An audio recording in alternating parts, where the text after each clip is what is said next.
Previously, in our journey through time, we took you to the birth of the universe itself. From the moment of the Big Bang 13.8 billion years ago, we witnessed the origin of light, matter, galaxies, and finally the swirling solar nebula that gave birth to our sun. We zoomed in on the dramatic creation of Earth born from cosmic dust and chaos. We met Theia, the planetary sibling whose collision with Earth forged our moon, and explored how this violent birth set the stage for stability and tides. Revealed Earth's transformation from a volcanic inferno to a planet teeming with oceans. Life tiny, microbial, resilient emerged in the seas, sparked by chemistry and fueled by energy. Photosynthetic bacteria oxygenated the air, and the Cambrian Explosion unfolded, filling the oceans with strange and spectacular life forms.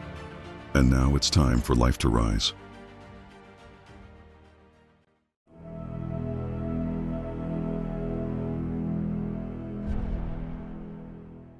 Five 40 million years ago, the oceans are bustling with life.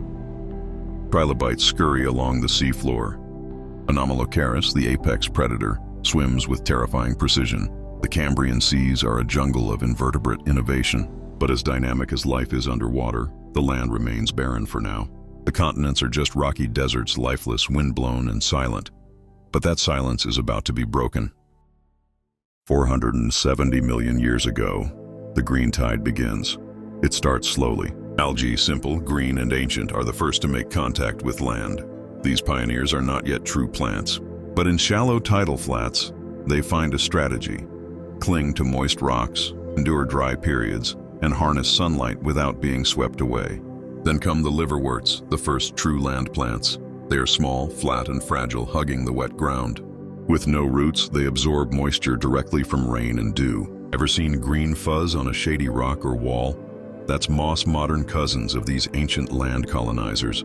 These early plants have no flowers, no seeds, just spores, but they unlock a revolution. By pulling carbon dioxide from the air and releasing oxygen, they begin to change the very atmosphere. And when they die, their decaying bodies enrich the soil, a concept the land has never known before.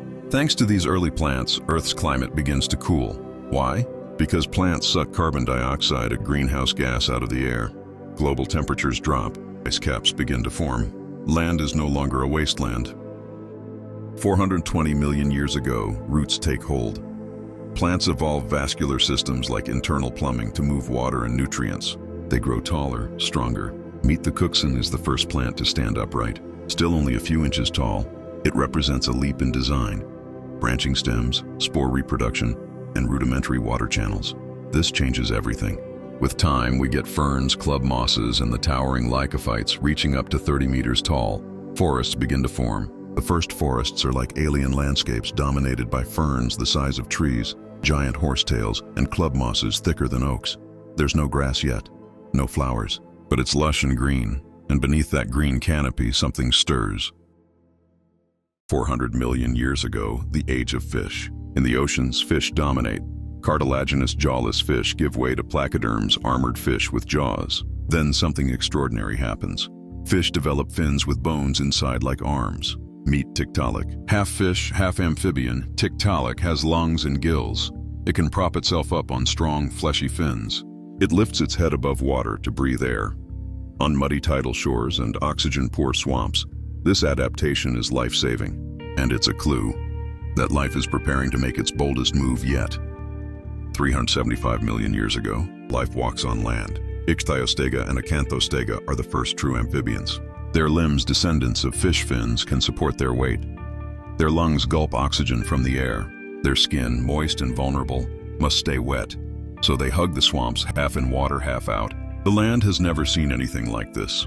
Living, moving creatures crawling through forests, hunting insects, laying eggs. Speaking of insects, the air now hums with the first bugs. Millipedes, centipedes, and primitive spiders scurry in the underbrush. With so much oxygen in the air, up to 35% during some periods, insects grow massive. Imagine dragonflies with wingspans of 2.5 feet. Imagine you walk through a prehistoric jungle.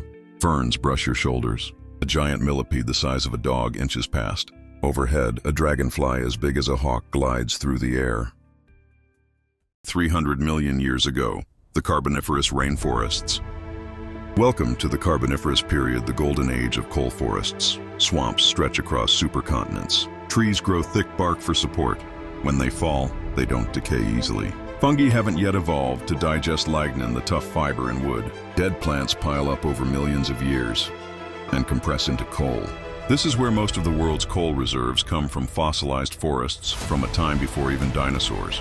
Reptiles emerge, now evolving from amphibians. Unlike amphibians, they can lay amniotic eggs on land. This changes the game. No more return to water to reproduce. Reptiles are fully terrestrial. Some grow large, scaly, and armored. The stage is being set for a new ruling class. But first, disaster strikes. 252 million years ago, the Great Dying. This is the Permian Extinction, the worst mass extinction in Earth's history. More than 90% of marine life and 70% of terrestrial species vanish. Why? Theories abound. Massive volcanic eruptions in Siberia release toxic gases. Global warming spikes. Acid rain and ocean acidification kill coral reefs. Methane burps from the seafloor trigger runaway climate change. The skies darken. Oceans suffocate. Forests burn. Life on Earth comes perilously close to ending. But some creatures survive. Small reptiles, burrowing insects, microbes. Life finds a way. And from the ashes will rise the age of dinosaurs. In our next episode, Earth heals. The dinosaurs rise. Massive, majestic, and monstrous. But where do they come from? What ruled before them? And what happens when Earth is hit by a rock from the sky? The reign of the reptiles begins. Next time, Episode 5, Age of Giants, dinosaurs rule the Earth. From moss on rocks to forests that built continents. From fish with legs to giant insects. Earth's land is no longer silent. It walks, it breathes, it roars. And life has only just begun.